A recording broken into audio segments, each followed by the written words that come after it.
October 9 ലോക തപാൽ ദിനവും ഒക്ടോബർ 10 ദേശീയ തപാൽ ദിനവുമാണ്.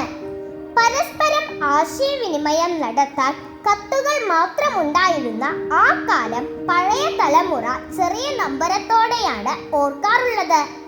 പുതിയ തലമുറയ്ക്ക് അതേക്കുറിച്ച് അറിയില്ല തന്നെ. ഒരു തപാൽ ദിനം കൂടി കടന്നു പോയപ്പോൾ കത്തുകളുടെ ആ പഴയ കാലത്തെക്കുറിച്ചല്ലാതെ മറ്റെന്തു പറയാൻ? മധ്യാഹ്നം ഒരു ഉറക്കം തൂങ്ങലിലേക്ക് ചായുമ്പോൾ കത്തുമായി പടി കടന്നു വരുന്ന കാക്കിക്കുപ്പായക്കാരൻ പഴയ തലമുറയ്ക്ക് അവരുടെ കുട്ടിക്കാലത്ത് ഏറെ പ്രിയങ്കരനായിരുന്നു. ആ കാക്കിക്കുപ്പായക്കാരൻ ആയിരുന്നു തപാലച്ചൻ, ഇന്നത്തെ പോസ്റ്റ് പേഴ്സൺ.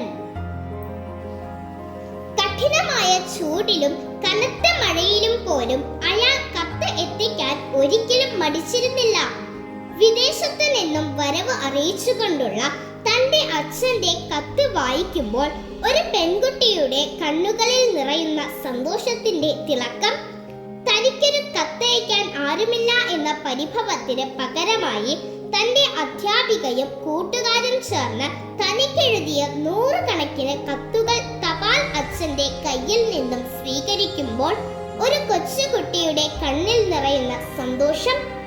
കാവൽ നിൽക്കുമ്പോഴും നീയും ഈ ദേശവും ഞങ്ങളുടെ അഭിമാനം എന്നുള്ള അമ്മയുടെ കത്ത് വായിക്കുന്ന ഒരു സൈനികന്റെ കണ്ണുകളിൽ തെളിഞ്ഞ ഉറച്ച പ്രതിജ്ഞയും അഭിമാനവും എല്ലാം തപാൽ അച്ഛന്റെ സന്തോഷത്തിന്റെ ദിനങ്ങളായിരുന്നു.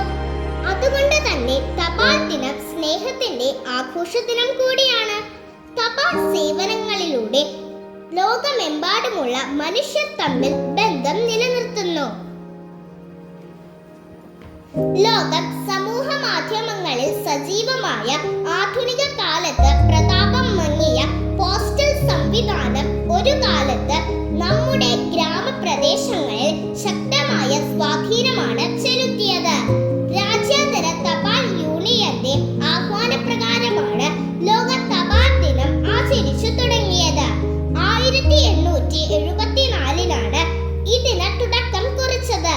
സമൂഹ മാധ്യമങ്ങൾ എത്രയൊക്കെ മനുഷ്യ ജീവിതത്തെ സ്വാധീനിച്ചാലും പ്രിയപ്പെട്ടവരുടെ സ്നേഹ സന്ദേശവുമായി വീട്ടുപടിക്കൽ എത്തിയിരുന്ന ലോകത്തെ ഏറ്റവും വലിയ വിതരണ ശൃംഖലയായ തപാൽ സംവിധാനത്തിന്റെ ചില പ്രധാന വസ്തുതകൾ മറക്കാൻ പാടില്ലാട്ടോ.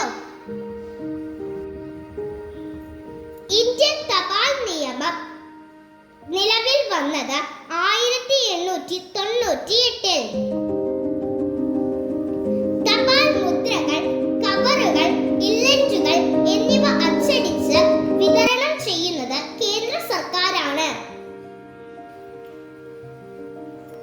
ആദ്യമായി ഇന്ത്യൻ തപാൽ വകുപ്പ് നിലവിൽ വന്നത് 1774 കൊൽക്കത്തയിലാണ്. കേരളത്തിലെ ആദ്യ തപാൽ വനിത മുഹമ്മ തോട്ടുമുഖത്തിൽ ആനന്ദവല്ലി.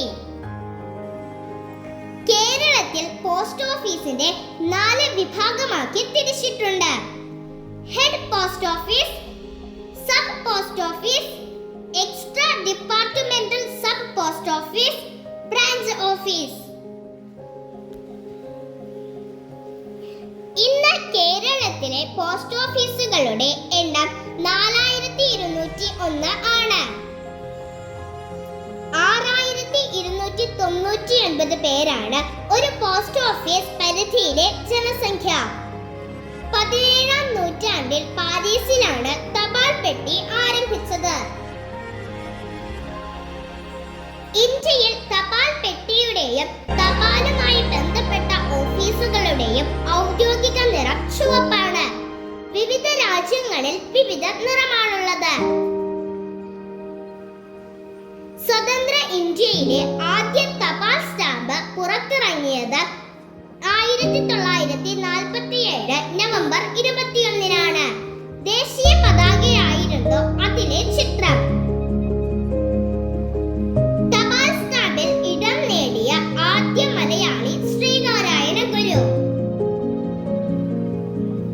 ഇന്ത്യൻ സ്റ്റാമ്പിൽ ആദ്യം പ്രത്യക്ഷപ്പെട്ട മലയാളി വനിത അൽഫോൻസാമ്മ.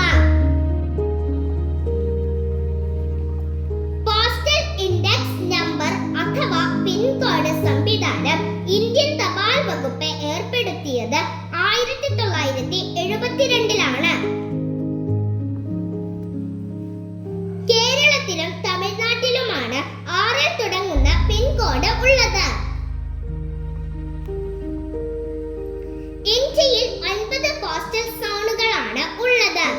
ഇതിന്റെ ആദ്യ അക്കത്തിന്റെ അടിസ്ഥാനത്തിലാണ് പിൻകോഡുകൾ ആരംഭിക്കുന്നത്. എഴുത്ത് എന്ന് പറയുന്നത് ഒരു സംസ്കാരമാണ്. ജനനവും മരണവും പ്രണയവും വരെയുള്ള ജീവിതത്തിലെ പല നിർണായക കാര്യങ്ങളും കടലാസ് കഷ്ണങ്ങളിലൂടെ കൈമാറിയിരുന്ന കാത്തിരിപ്പിന്റെ ആ നല്ല നാളുകളെന്നും നമ്മുടെ മനസ്സിൽ മായാതെ നിലനിൽക്കട്ടെ.